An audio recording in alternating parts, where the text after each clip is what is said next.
fellow Star Trek fans. Welcome back to a brand new episode of The Dry Dock, the series where myself and the lovely Captain Goodwill go through the latest Fanhome model collection. Now, this week, or this month I should say, we have the USS Titan. Not the Titan everyone was half expecting, but the Titan Luna Class, which I still think is a weird one to bring out. I don't understand why they've done the Titan. This is a weird one because this is the third incarnation of this ship that we've had in both Eaglemoss and Fanhome, and the only reason that for me that they would justify doing this is if they were going to bring out the Titan lineage. So we've had the Titan A, we've had Riker's Titan, and then bring out the Shangri-La Titan if you're going to do that, because this ship has not been seen canonically on screen other than Lower Decks. Yes. I'm trying to think, were there any Lunar class? There were Lunar classes in the fleet formation. There were. Because the USS Luna was... There was Luna. There was Luna. Tarangana. This is what a lot of people thought they were going to do before they announced that there was going to be another Titan. They thought it was going to be one of the Frontier Day ships, so either Luna, Tarangana. That's what I would have expected. I mean, I would have thought to keep things, I would say, easy and to differentiate it. I would not want to call it Titan, especially when issue 1 is the Constitution 3 Titan. It just seems a bit. I would have much preferred a Taranganu or a USS Luna, personally, and I don't think there's any reason why they wouldn't, because it's not like they would have to retool it. Well, the thing is, there was a lot of when Fanhome announced his collection. Me and Mike and Number One are actually discussing this at STLV with certain contacts in the industry, where they were saying Fanhome are going to be reproducing ships from the new shows that have not been done previously. And then there was talks that they were going to do a Luna class. So we thought, they're not going to do the Titan again. They're going to do the Europa, the Taranganu, the Oberon, or the Luna. So we thought, brilliant. So look, the people who collect these have probably already got a Titan or both Titans. So everyone was like, great, we're going to have another one. Like Eaglemoss did with the regular size and the XL. Like the Old Birth, you had... the Grissom, and then you had the Pegasus, and then the Nebulas. You had the Farragut, and then you had the Honshu. No, Honshu. No, Bronchoon. The Bronchoon. The Honshu was going to be another one, but So it's kind of weird that they've done this, and my only justification would be that later on down the line they're going to go, well, this run has done so well, we're going to do the Shangri-La class, and then you're going to have all the Titans. But if you're going to do that, you would do the Stargazers as well. The only thing that I can think of is, from what I can ascertain, and I've spoken to Sean Taranganu on this, is every Luna class ship has slightly different hull markings. Mm-hmm. So when you actually look top down on the saucer, and I actually had to ask him if this was supposed to be yellow, because I didn't remember it being yellow, but it's like a goldy color. The goldy bits are different colors based on different vessels, very much like the California class in Lower Decks. Yes. So the only thing that I can think of is that they didn't want to have to retool the saucer section and do it in a different color, so they've just done the Titan because they already had the assets. Now, me and you were just talking about this before we came onto the show, and we're going to talk a bit more in depth on it when we get around to the model. But it does look like that it's just a carbon copy of the XL Lower Decks with a few tweaks to make it not so Lower Decks. Yeah, I'm guessing live they action had to scheme. simplify it. Yeah. Well, they've also there's a few things that are different. I'm guessing they had to simplify because it's animation and not live action, which they've not done. Because it's interesting how it's comprised of exactly the same parts, as in all the cut lines are in exactly the same place. So, and that can't be a coincidence. So yeah, we'll talk about that in a bit more in depth. But anywho, so we're going to break this down into our normal 3 sections. We're going to talk about the experience, which was interesting. Although better than last month, but interesting. Then we're going to talk about the magazine. Then we're going to talk about the model. So first things first, experience. So far for me, it arrived a day early. Can't complain. Arrived when they said arrived a day before it's supposed to, which is always a good win in my book, assuming I'm going to be home. Mm-hmm. And no issues at all. Magazine's nice. We got nice glossy magazine this time again. Looks like they fixed those problems. Yeah. So far, got nothing to complain about for me. Goodwill, how did your experience go this month? It was delivered late, but it was it was my fault that it was delivered late, so I am not going to complain about that. My issue, like you last month, my issue is with Yodel. Now,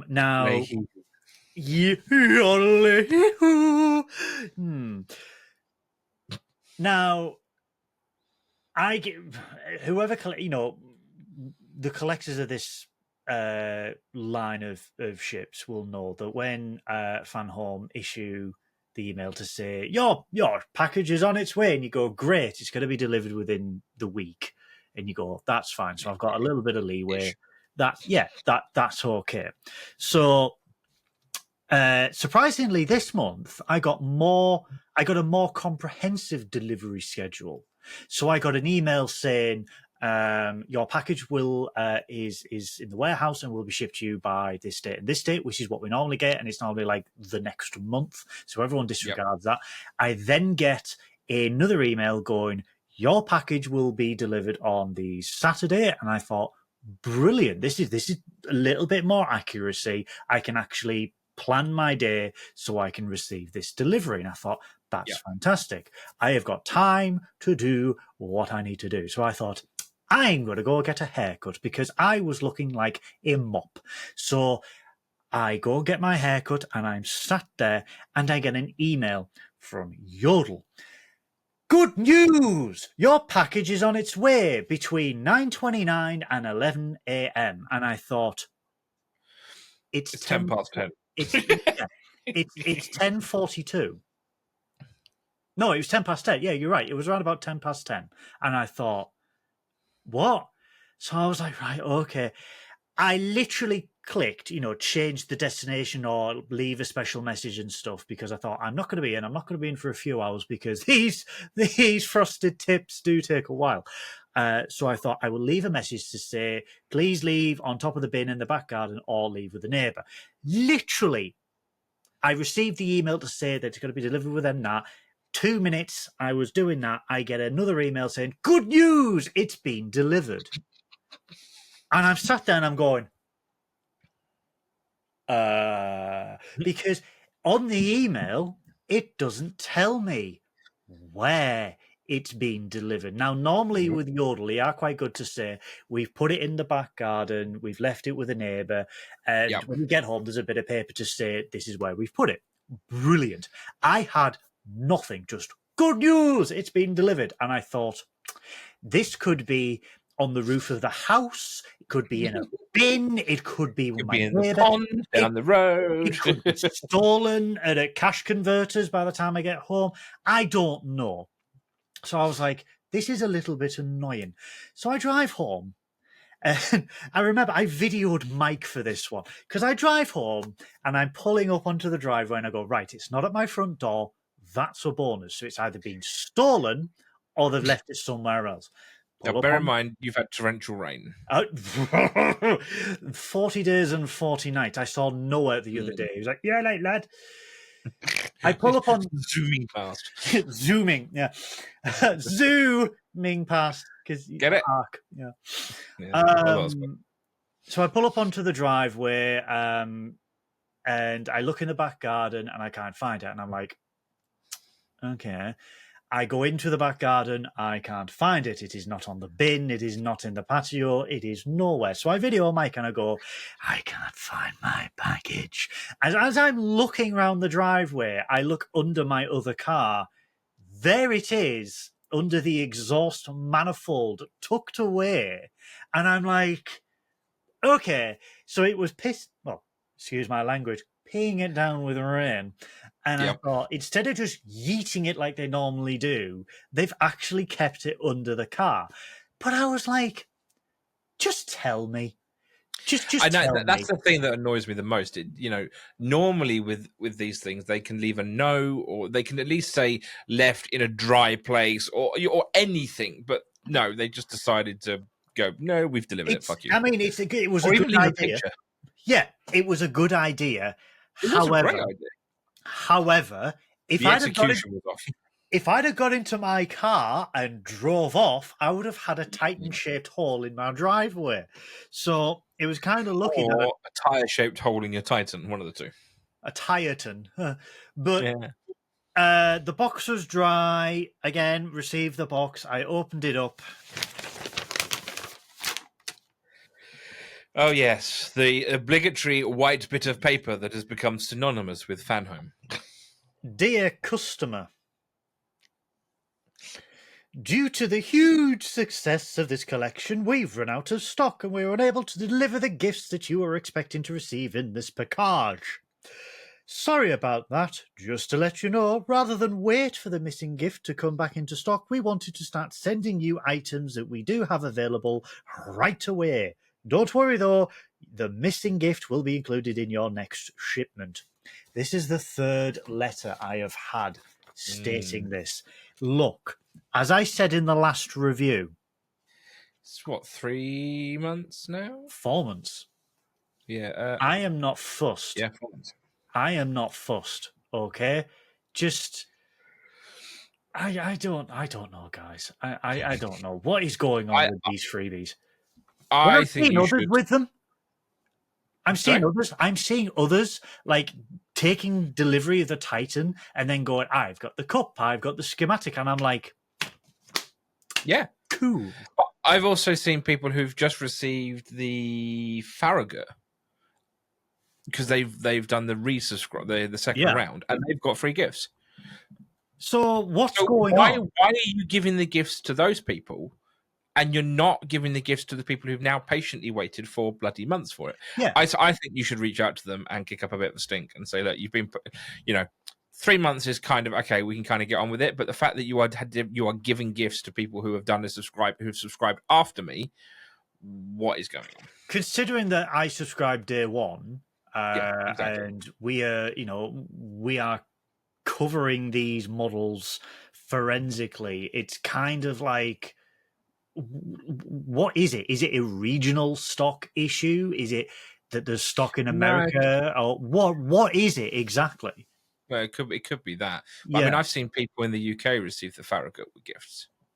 So what's the problem? So that's what I don't understand. It doesn't make a lot of sense. Have I been blacklisted? Do you not like me? Do you not like the word Captain Goodwill? Have you seen Trekking Up North? What is it? Come on, Fanhome. Come on. As I said, jump on a live chat with them tomorrow and find out. I will. I mean, if you do the live chat, it'll take them a week because I'll have to escalate it because the people on live chat don't know anything. And that's not a dig at them. That's not a dig at them. That's a true fact that most of the time the people on live chat don't know anything and they have to escalate it, so it always takes time. And to be fair, guys, you should never get really nasty with live chat people because they're there doing a job. They're not the distributors. They're not the people. They have to deal with multiple subscriptions for multiple things. So, they will be an expert in... No, I have a funny feeling the people who deal with... They have dedicated people for each brand. Really? Oh. I think. Still I've done a live chat. I've done 3 live chats with them and I've always spoken to the same person. Oh. Okay. Well, still don't have a lot. Well, yes, no, exactly. I have another thing though. Just before we move on. Why are the boxes so sun damaged? I don't think they are. I've noticed this in the last few boxes that they've all just been really light. It looks like to me that it's a misprint. Yeah, just quite. It looks like that they've just not printed them properly. Yeah, but my Enterprise F was like that. Everything from Enterprise F onwards has been like that. Oh. It's been faded out. It's almost like they've just not printed them correctly. Okay, well, I mean, we're no strangers to the print issues of this line. No, exactly. So On the experience, I am going to give it 4.5 com badges out of 5 because there's always room for improvement. I'm this month has partly been my fault for those that know, and it's got nothing to do with Fanhome. No. Again, this is an issue with Yodel, so I'm going to give it 3.5 stars because Fanhome are clearly trying, which is brilliant, and then Yodel are going, good news, get back in within 30 seconds. And it's, come on. Okie dokie then. Right. Magazine. Oh, I know. We got some interesting bits. So we're sticking with the glossy, which I'm really happy with. I'm actually really happy with the print quality on this one. I've got no streaks, no stripes. There's no fading. All of the problems I had with last month's issue, other than the fact that I never received it, it's fine, but it's a bit lackluster. Look, to spin this on a positive, what I will say is we have got some truly beautiful shots of the Luna class in this magazine. Shots that I have never seen before. The Titan is highly detailed. I am very happy about that. However, the contents of the magazine. Well, it seems to be there's some cut and paste from Memory Alpha, there's some cut and paste from the Eagle Moss, and there's just some sheer fact out lies. There is some questionable information. Fabrication, shall we say, not lies. There are some fabrication of the facts, shall we say. It's very questionable information that has been put into this magazine and almost treated as canon. And I'm like, hang on, that's never happened. I want to know why they put it in. I tell you what, let's start on pages 4 and 5 because that's where a lot of the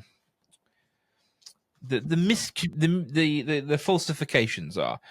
So the first half of the page is great. Talks about how it's a bit of the history about it, the fact that it was first commanded by Riker. Talks about it has a crew of 350. That there were tactical ships designed for long range missions. Blah blah blah blah blah. Then we get a bit about Boimler joining on the Titan, which I thought was a really nice nod to kind of keep it within canon. And then we get this last paragraph. Now, I'll read it out, and it goes, while serving on the Titan, Riker was promoted to Rear Admiral, and the Titan became his flagship. Now then, Goodwin and I have done some research. Nowhere can we find any reference to him becoming a Rear Admiral.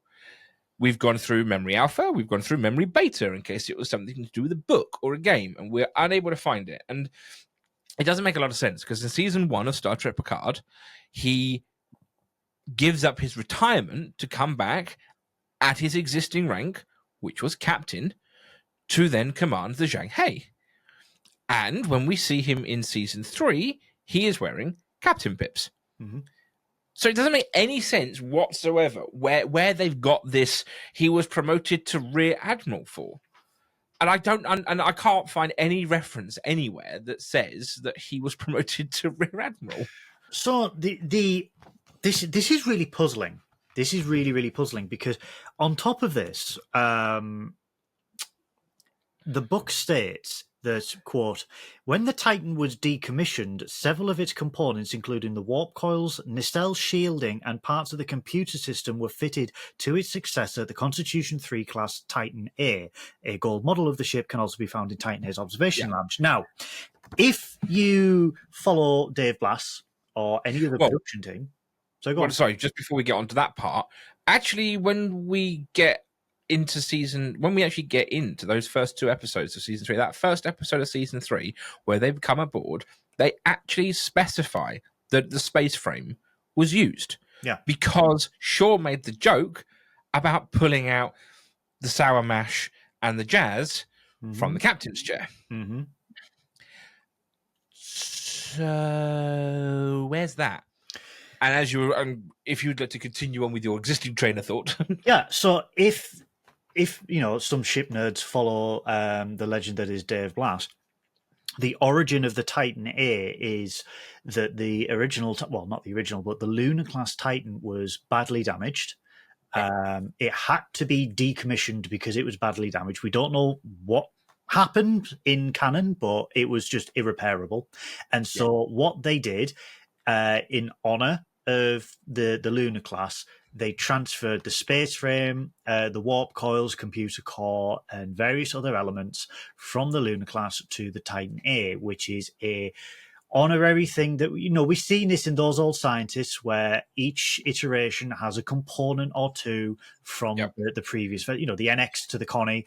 This, there is a stunning bit of artwork where you see where you see the Connie 3 and the Luna class in dry dock, and they're actually transplanting bits of the old Luna to the Connie 3. And it puzzles me that they have inserted quite literally, I know it's an oxymoron, but fictitious information that never happened in canon, in beta canon, and then just went, oh yeah, it was just decommissioned. Why? Why was it decommissioned? What happened? Do you know what? Like it's very. But also, why not talk about the fact? Actually, did they talk about that in issue 1? Did they talk about? Hang on a second. Where's my issue 1? Bear with me. Oh, I've got issue 1 right here. I will do this right now, guys. Issue 1. Where is issue 1? Why don't I have issue 1? Oh, there we go. I'm just curious. The ship underwent a refit after the loss of the Luna class Titan, which had been commanded by Captain William Riker. The original craft was heavily modified with the addition of several of several of its predecessor systems, including warp nacelles, the computer core. It was recommissioned as the Titan A and passed on. Do we have the artwork from Pundus on here? I don't think we do. A little while since no, we don't. I don't have it on here. But again, then that contradicts. That's conflicting information. That contradicted everything they've just said in this issue. And you can't recommission a new ship. It's a new ship. Yeah, exactly. Like it just doesn't make any sense. They're just chatting out their asses. The Enterprise refit was a recommission because it was literally it was the skeletal structure from the original Connie. So that was a recommission. When the Enterprise A was recommissioned, it was because it was the Yorktown. So to honor, they recommissioned. This is a new ship where they had taken components from the old ship and put them in. I think if I remember correctly, and I could really be wrong here, I'm pretty sure Dave said it was 60 to 70% of the Luna class is in the Connie 3. Yeah, but it's still. So it's still as far. It's more of a case of actually it is the Luna class. They've just added bits.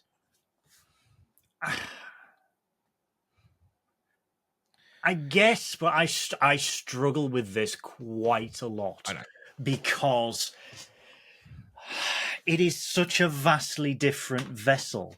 It is so like the Connie to the Connie 2, they are the same shape, more or less. So you can understand, well, it's the skeletal structure they built around it. This is like, no, this looks if it's the saucer.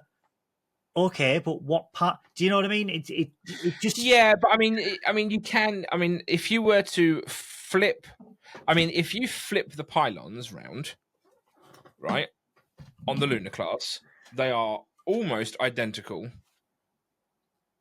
to the Connie 3. Just the pylons, not the cells, obviously. If you take the secondary hull, take the saucer off, it has the same or very similar slope at the back end. To me, it's almost like they detached the saucer and they gave it a neck, and they gave it a noose, and they just refabricated the saucer to make it round. I think that it would make more sense if they were like, look, this Luna class is absolutely foobard. We will take it down to its bare bones. We will separate those bare bones, and we will recycle the components that we have and incorporate them into this Constitution 3 because Yeah. it's recycle and reuse. This is the age-old DS9 kit bash era where they were like, look, these shipyards, we need more ships. Well, we've got components. Let's just From X, Y, Z. Yeah. make them. I mean, I'm just fit. trying to think. I mean, if you think about it, I mean, we go from the Enterprise A, then there's the Excelsior class, which is a brand new ship. They just gave it the same name, so that became the B. So there's no reason really that they had to kind of come up with this story. They could have just designed the Constitution 3 and just said, we like as a homage, or as a, we've decided to keep the name.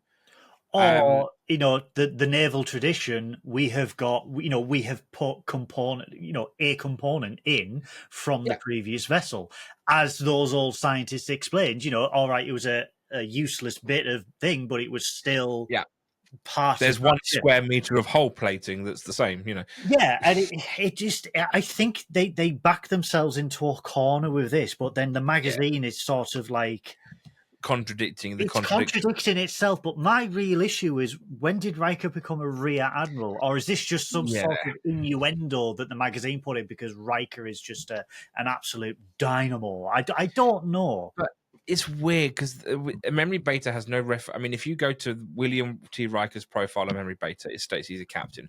From canon, we know he's a captain.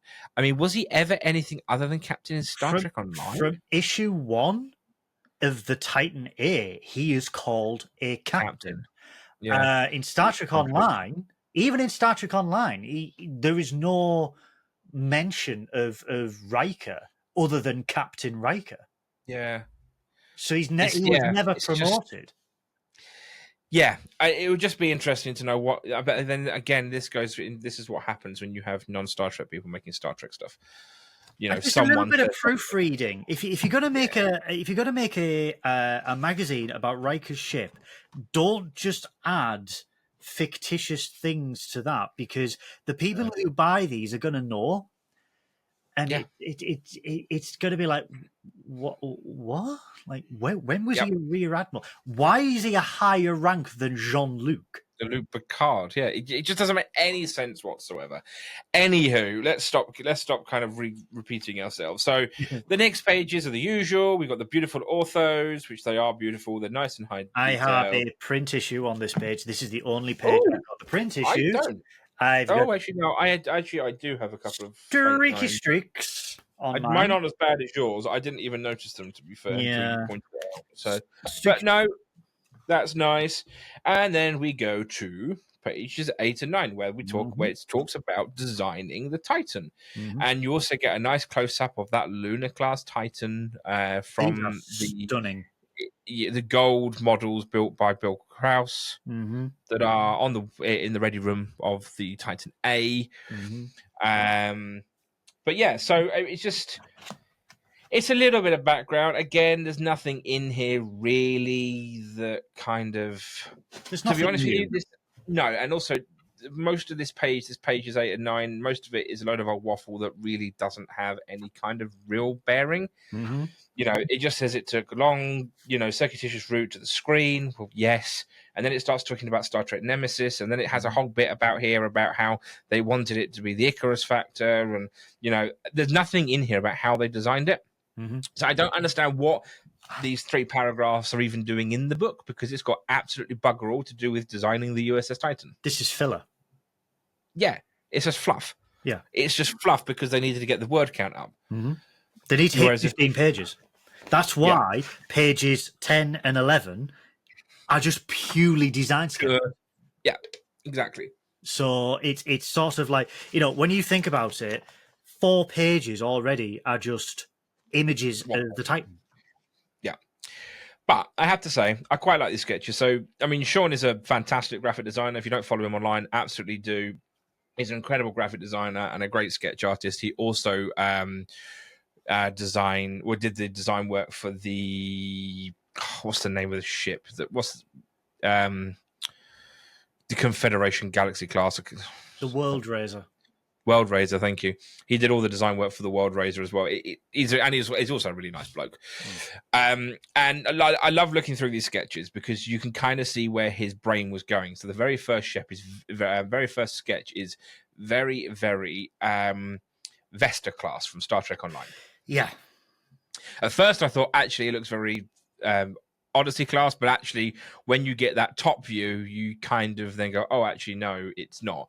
And then the ones to the left of it, I thought were really interesting. It kind of reminds me of when Voyager has the ablative hull armor at the end of the 7th season. Yeah, it almost looks the saucer section almost looks like the saucer and secondary hull pretty much look like that, just then with vertical nacelles. Which I thought was a bit interesting. The mid-2000s was a very interesting period in Star Trek ship design because everyone was fresh off Nemesis, fresh off Voyager. We had the Enterprise series, so a lot of people will go, well, how is that? How would ships in the next generation look now? It's been 5 years since Nemesis, 10 years since Nemesis, and the design principles of Voyager and Nemesis carried on with these ships, and you can actually see his designs because you've got a little bit of the Prometheus, a little bit of a Sovi. There's been Kira in there. There's a little bit of Excelsior in there. Aventine from the calendars, like the ships of the line calendars. There's a lot of Aventine. There's a bit of, like you said, there's a Kira. There's a Miranda, like a 24th century Miranda hybrid. On there. I mean, they're really cool. I mean, some of them are like, what the hell were you thinking? And some of them are actually like, that is really, really cool. Because it's like, if you look on the second page 11, you've got the middle ones, which, okay, the top down kind of don't make a lot of sense. It's almost like, I don't know, it kind of looks Sovereign class with a round saucer. But the side profile looks cool. The side profile, the one at the bottom, the side profile of the one at the bottom, for me, is very close. It's a Voyager hybrid, and it's almost like it's Voyager, but with the pod on the top. I love it, and I think that would have been,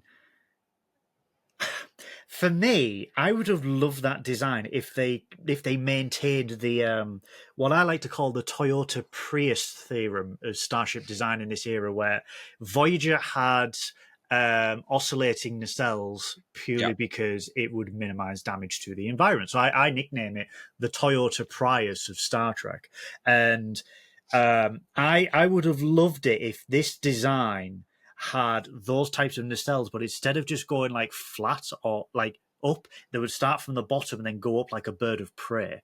Oh, okay. That would have been good. Do you know what I mean? Like, so they're lower down there, they're in their cruise position, and then obviously you can't have them in line with a saucer. So instead of staying there, they go all the way up and create like a cylindrical shape to match the mission pod. I think that would have been rather cool. I think the only problem with that is the nacelles would have to be a lot smaller. Yeah. But I think because this is my issue with the Pathfinder in Star Trek Online, because when the Pathfinder goes to warp, so the nacelles and the Pathfinder are at the bottom, and then when it goes to warp, they level out with the saucer. And I don't like that. I really don't like that, because Gene's principle is that the nacelles must be free from any obstruction of the saucer. That's the whole design principle of it. Yeah, but there'll be a reason behind it. I don't like it. We'll have to ask John Eves. He designed it. But anyway, so then we move on to pages 12 and 13, where again we get a little bit of fluff, but actually this is mainly just the because obviously the Titan was a design competition for a novel, the Star Trek Titan books, and that's what this came about from. And this is really all just some kind of, I don't know, fluff. A lot of it's a lot of fluff, you know. What really does piss me off, right? Page 9. The very last sentence here it's a quote, and it says, "Among the plans we came up with for the series of novels that focus on the voyages of the Titan, we took the advantages of the fact that Nemesis," and then you go to a double page spread, and then you go to a new page that then says, "Never showed us what the Titan looked like." What? Why are you spanning quotes over 4 fucking pages? Yeah, it really does not make sense. Because it's like, for me, it's like I read that and then I go, "Oh, that's pretty." Stare, look at those, and then I go to the next page and go, "Never showed us." what are they talking about? It just completely screws up the flow. It would have made sense if the design sketches were on the next page. I don't know. I think that their constraints of having 15 pages and then wanted to cram this information. They could have swapped pages 12 and 13 over, but it's again the same thing. If you look at the very last sentence on page 13, it says, as Van Sitters explains, they settled on Trango's design. Sean's design was chosen because it represented the true understanding of what the Titan Luna Class Starship design parameters were stated to be, as well as the next page, judging criteria of the content. And it's like, why? Do you know what this is? This is just really shoddy print design. It is, because then they've put in, I don't want to say useless, but really like a pointless screenshot of a proposed refit of the Luna Class. Which is why I would much rather have not have seen that, as cool as it is. I would much rather have not have seen that and then had all of the information that's on the next page and then start the next page off. Yeah. But then what I don't understand is they've then taken the orthos from the Lower Decks version. On page 14. Which, okay, I get, it's still part of the Titan, but it's not part of this Titan. So why are we going back referencing it? Because it's one of those things where, again, it's all fluff and filler. In other words, they couldn't be asked to go and do anything properly. Like we've said in the past with these magazines, everything with these magazines is half-assed. And this is a prime example. There is nothing in here. I'm pretty sure I've seen those sketches before. I've seen the pullout before. I've seen the orthos that are sitting on the page on the top of page 12 before.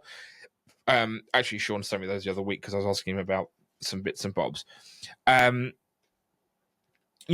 seen the orthos of the Star Trek Online version before. I've seen the artwork from Star Trek Online.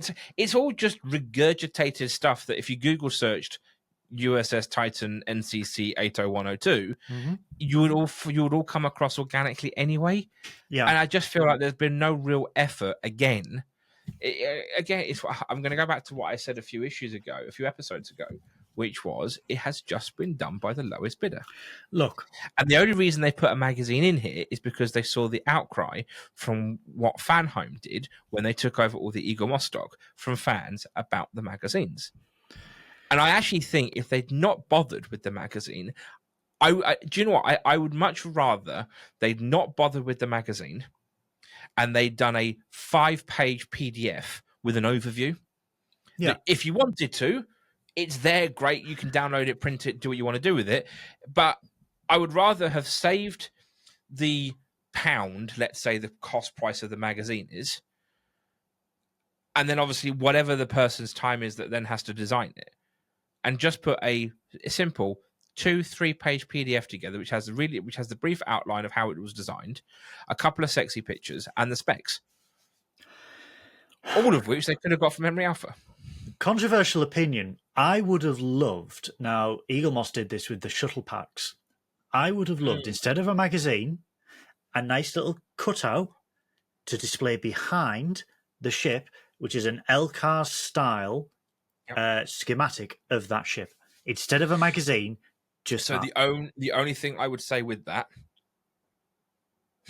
as someone that knows LCARs pretty well, those LCARs were created for shows. So they were assets that were available. For something like this, there is no LCARs for the Luna Class. No, but Sean did a little bit of design work for Star Trek Picard, where he did a few screens that were used in the end credit sequence. But there's no specific canon Luna Class LCARs. And if you're going to do that with a deck plan, they are a lot of work. I still would have loved it. I think. I agree, 100%. I think it would have been nice, but the magazines, like I said, with this one, to boil it all down, I think for this specific issue, we should have just gone with the Taranganu or the Luna.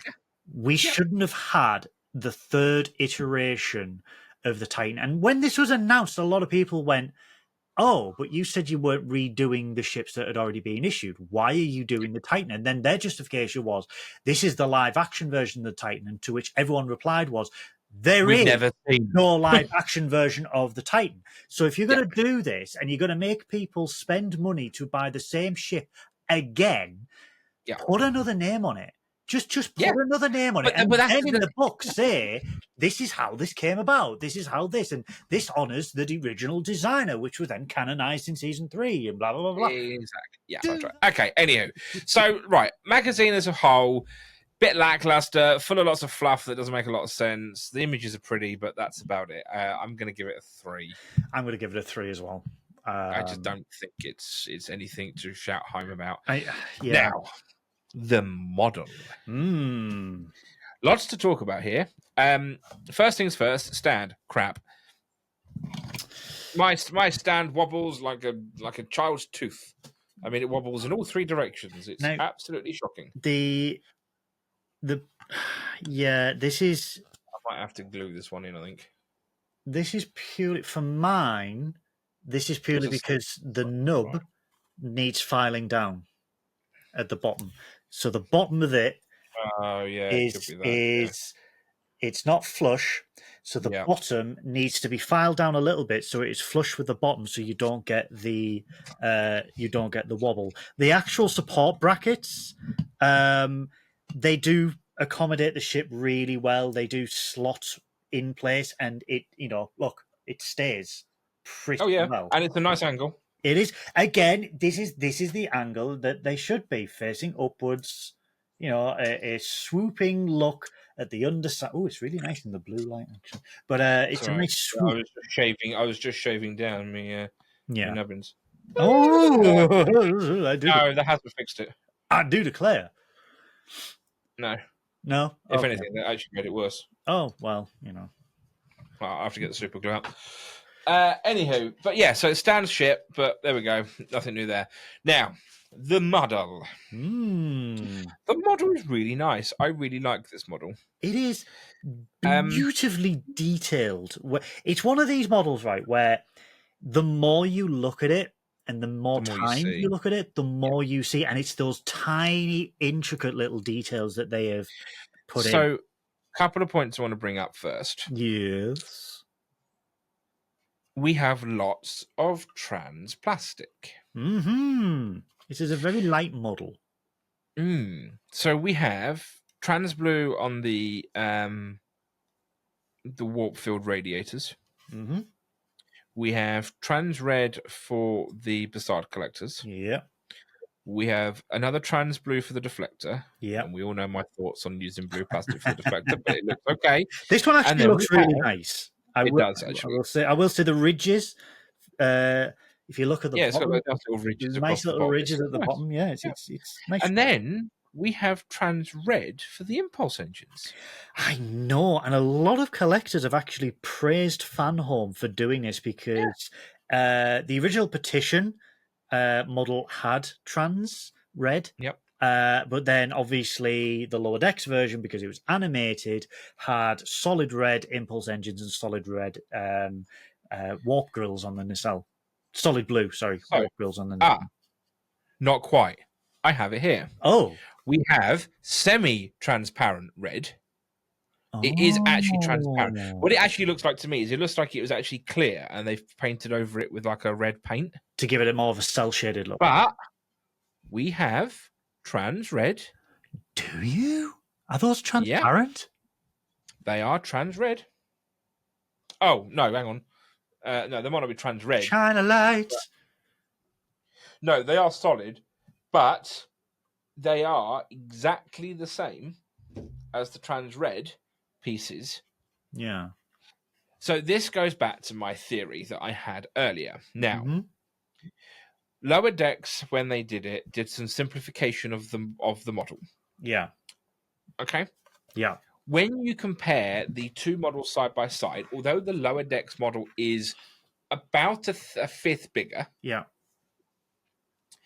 is constructed in the exactly the same pieces. I mean, exactly the same pieces. You look at how the saucer section is cut out. You just look at where the lines are for it. They are exactly the same. You look at where the cut line is from where the die-cast metal on the top meets with the plastic bottom on the secondary hull.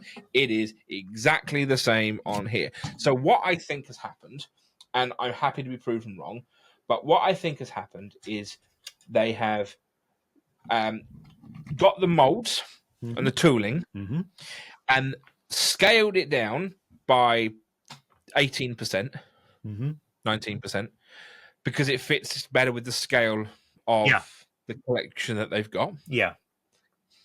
And then they've just then tweaked the things that the lower decks model tweaked. Yeah. They just tweaked back. So the biggest ones for me are the landing zone on the rear of the secondary hull. That is very slightly, they've gone with a very curved, sorry, wrong side. If you look at that, it's very curved. Yeah. Whereas if you look at the non-lower decks one, it's pointy. Yeah. Yeah. So there's a few small tweaks, and then they've actually added the detail back in. So if you look on the underside, there's some extra details on the Fanhome model that aren't on the lower decks model. So that's what I think is that. But because it is exactly the same. Oh, actually, no, it's not. Actually, I lie, actually. Okay. Actually, no. I'm partially right. I'm 99% right. Other than the pylons, everything is exactly the same. It's exactly the same pieces.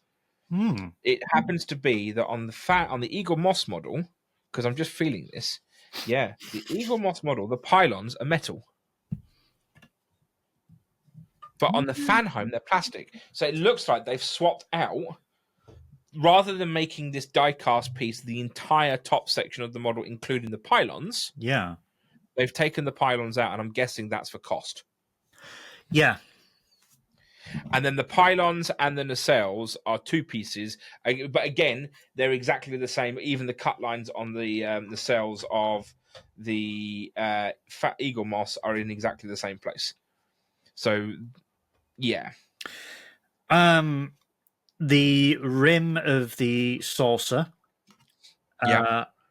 I'm convinced, looking at Starship design, that this is a lot of RCS thrusters that we are seeing here. No, I don't think they are. So if you go to I think it's page 4. Yeah. You can see there are gold horizontal parts that are inset on the saucer section. I don't think they're RCS thrusters. They don't look like RCS thrusters. But then the problem is, where are the RCS thrusters? Where are the RCS thrusters? Because you can't, as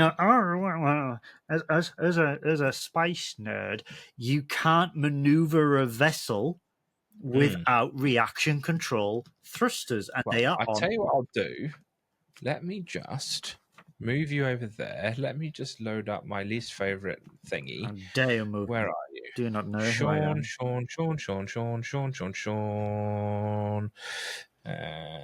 Question for you.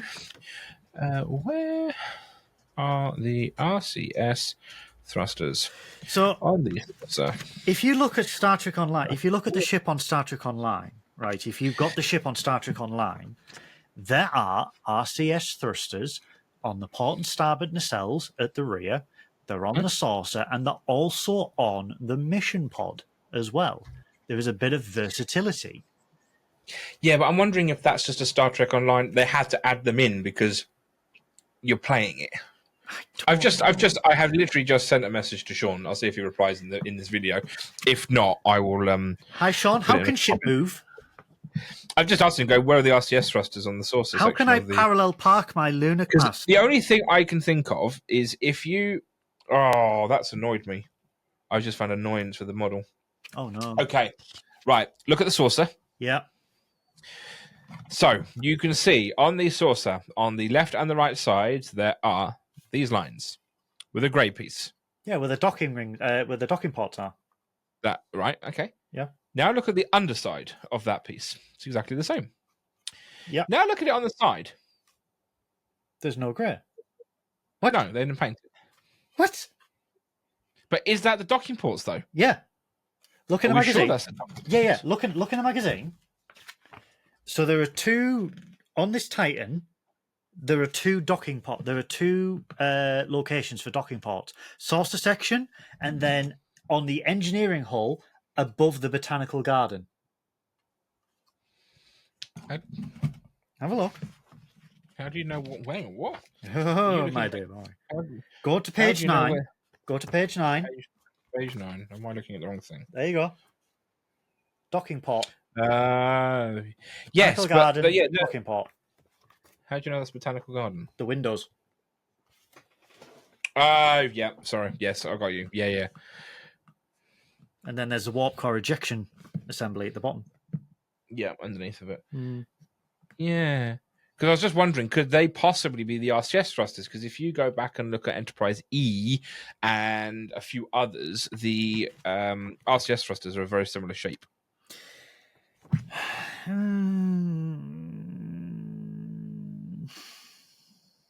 I just don't know. I think they're RCS thrusters.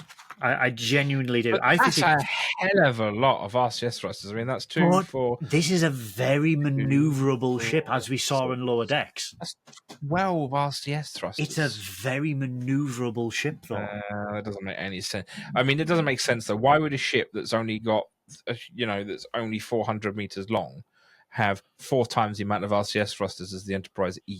Why does the Constitution 3 need a thwacking huge impulse engine assembly? And 2 warp cores. No, that's the Sagan. That's right. Sagan has 2 warp cores. Yeah. Yeah. But the Connie 3 has a thwacking huge. It is a hot rod in space. Yeah, but that's probably just a design choice, though. Same as a Shangri-La. Yes, that's what I mean. But don't forget, back when if you look at the Shangri-La and back at that era, you needed big fuck-off engines not to go very fast. I mean, think of it like American cars. They've got a 4-liter V6 that's only got 150 horsepower. Are you saying the Connie 3 is a muscle car? Possibly. There is no replacement for displacement, Mike number 1. This is the thing. This is what you could say. This is like the hot hatch, and then the Connie 3 is the muscle car of Starfleet. That's what you could say. But true. Yeah, but anyway, no, it's just interesting, isn't it? That yeah, okay. I've asked the question. Hopefully if I get a response, then I will put it in the comments. But anyway, but I have to say it is a gorgeous model. The Aztecing on here is stunning. All of the gold paint on the markings on the saucer section are all within their grooves. There's no overspill. The thing I love about this model is there is no imprints for the windows, so I have no misaligned windows because there's nothing to misalign. Yeah, keep doing that, please. Yeah, one of the things I love about this generation of ships, this era, are those triangular escape pods. Oh, I mean, I love the triangle. You can tell. I mean, they first debuted on the Sovi. Mm-hmm. Then the Akira. Sorry, they were on the Akira. Yeah. Yes, but I think they were on the Sovi first, and then but I'm just so glad that they brought them in. And the thing I like is the fact that they have actually assembled this with the pod after they've painted. Yeah. Because all the lines and everything follow through. Everything is detailed on the underneath of that pod as well, which is really, really good. Actually, the actual build quality of this model is really nice. Friend of mine in the States got his, and for some reason, everything is nice and solid, but it rattles, almost like the plastics and the nacelles aren't glued in. They've come loose. So if he does that, it rattles. Mine doesn't. No, mine doesn't. No. The other thing I also thought was quite fascinating is how they've actually managed to build these nacelles. Now, if you actually look at the trans red plastic, it looks like that is a single piece that goes in, and then they've painted the brown copper color and the silver over the top of the trans red. That would make sense because the seam follows all the way along to the tip of the collectors. The only thing I would say, I am not a massive fan of these nacelles. I don't know why. There's just something. I think the nacelles are too flat. Just my personal opinion.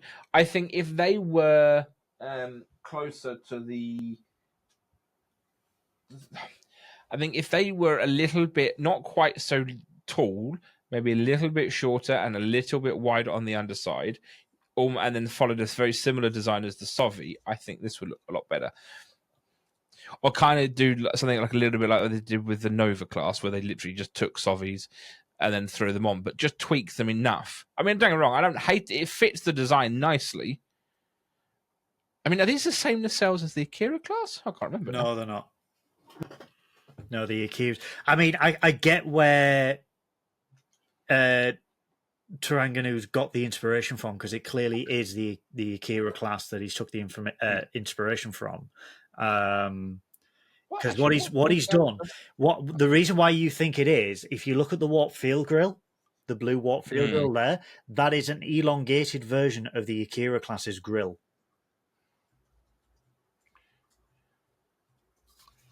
But I can't.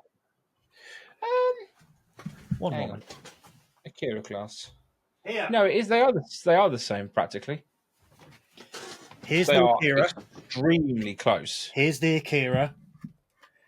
Here is the Luna. They've elongated and slimmed them down. Can you see? Yeah, so they've kind of taken the pointy back end that you get from the Sovi. Yeah. And given it pointy back end and extended the front. Yeah. I can get where I get where he's got the inspiration from, because the nacelle design has the same inspiration that we see in Akira. And I mean, this is a legendary design. Yeah. This is a firm fan favorite. So I appreciate, because if you look at the mission pod as well, again, it's the similar design mission pod, just on a what do they call it? Raked, slanted pylons. What I really loved, right, about this, and there is a video online where someone has taken a render of the Akira in an asteroid dock, and they've overlaid the Thunderbird 2 launch music. And what you see is the ship about to launch, but it's got a rail with different mission pods on it, so the ship can have interchangeable pods. So this one is like the torpedo pod. One's got a sensor pod.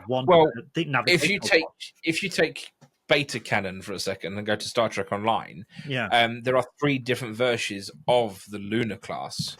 Yeah, and you can have different types of pod. There's a science pod. There's a tactical pod, and I think it's an engineering pod, if I remember correctly. Same with the Nebula classes and the Sutherland classes and stuff like that. Yeah, you can have a hangar pod. Yes. Yeah, no, exactly. But yeah, no, so it does look like that he's just taken the Akira nacelles and just made a few tweaks to them. I think it's a very unique design for the Titan, and it just, you don't see the component. I mean, look at the ship as a whole, right? The raised parts of the saucer there, that's Akira. That is obviously Akira / Miranda. These are elongated Akira, and then the bottom here is I don't know what this would have been taken inspiration from. I really don't. It's just, it kind of looks a bit Voyager. Yeah, it's like a natural progression of Voyager. But then what I love, if you look at how the secondary hull blends into the saucer, that is very Voyager. What I love is the humpback at the bottom. I love the humpback into the shuttle bay, where it sort of gives the not the runway, but like the entrance to the shuttle bay more protection, and it just gives it a more fluid. It just gives it a more fluid look. I really do like it. It's very organic. Yes, it is. It's a great looking ship. The only bugbear I have with this design is that the saucer is not round. It is made up of individual square pieces. Yeah. But that's just that is just an annoyance from my part. Yeah. But it is a highly really good model. Yeah. Highly detailed. It's a very good model. I mean, the Aztecing is perfect. The lines on here are perfect. Even where they've painted around the raised escape pods is spot on. The only thing that's not quite 100% is there's supposed to be separation around the registry, So it's supposed to be like it's supposed to have an outline around it. Yeah. It's supposed to be black, but there's supposed to be white space in between the outline and the actual numbers, and this doesn't have that. Neither. But that's probably just because of scale. Yeah. It's a bugbear of mine with the Titan. I think the Titan from Lower Decks sort of got it right. Because it had red outlines. It had a red outline, but then the Eagle Moss Petition Titan, and then this one, they've sort of gone back to the...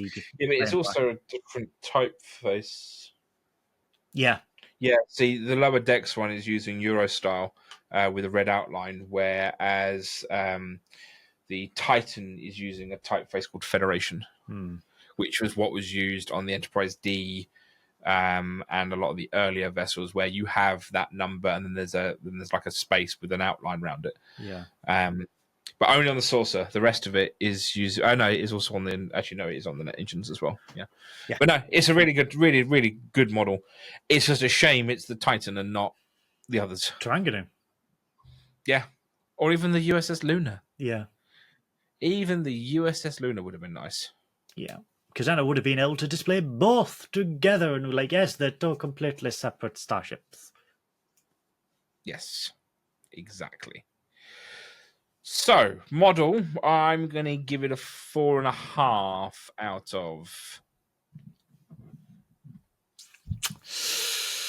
Purely because I think for that extra half, they could have done another ship. The rest of the model for me is fine. I have no bugbears. I have no problems with the rest of the model, other than the registry print, but that's unavoidable. That's not necessarily down to them. I'm going to give it a 4.5. I wanted a Taranganu. Yeah. I did want a Taranganu. And it's just smaller than what I was expecting. I think the size is actually about spot on, to be honest with you. I just wish it was bigger. Oh, I think the size is about right. I just wish it was bigger. Yeah, but doesn't all men wish it was bigger? Moving on. Sorry, couldn't resist that one.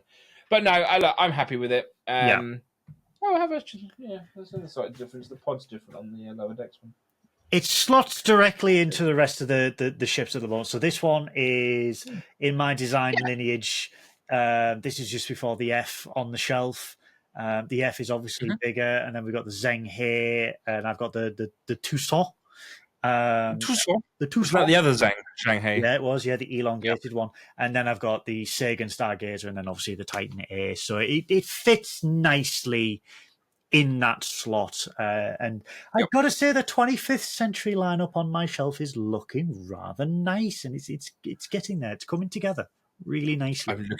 The one I'm looking forward to the most is next month's. The G, the big G. Not me. The XLG. The XLG. Our money has been taken for the XLG, and I'm hoping... I also had an email saying I'm supposed to be having a plaque delivered, but I'm not holding my breath. Well, let me have a look at my my account and see where my free gifts are. Because I'm kind of shitting myself on the plaque a bit. Why?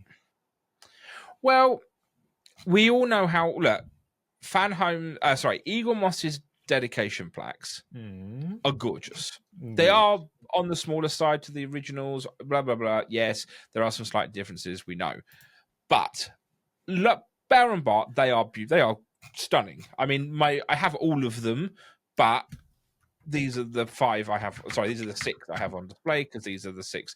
I only have the others because they came as part of the subscription years ago, and I don't really want them. I have them just because I'm a completist. I am trying to find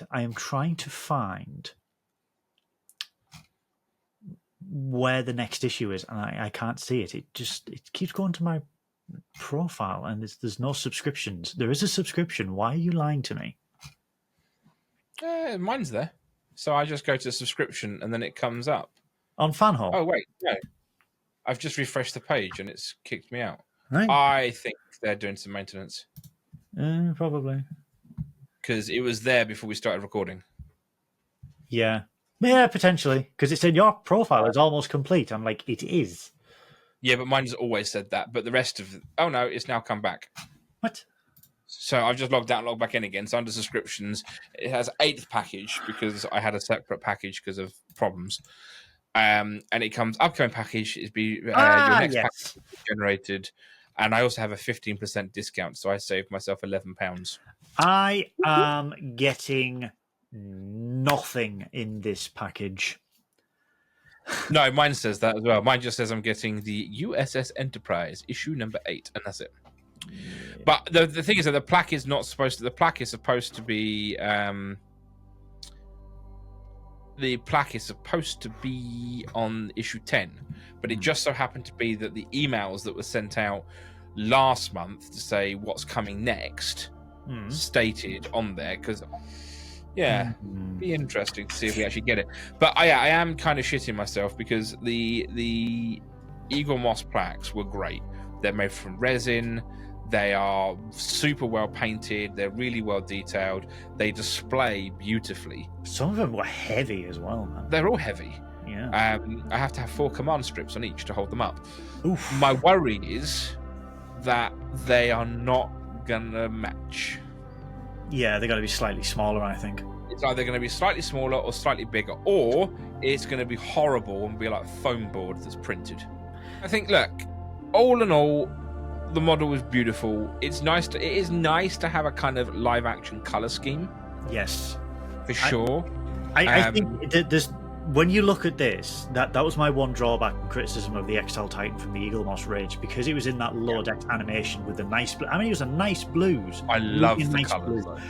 But when you put them as a collector, when you put them in a line, so even the Cerritos fits perfectly with the rest of the ships, and then you just got this bright blue Titan. Why they made it such a contrast to everything else within lower decks? I really, really don't. It was nice. It's pretty.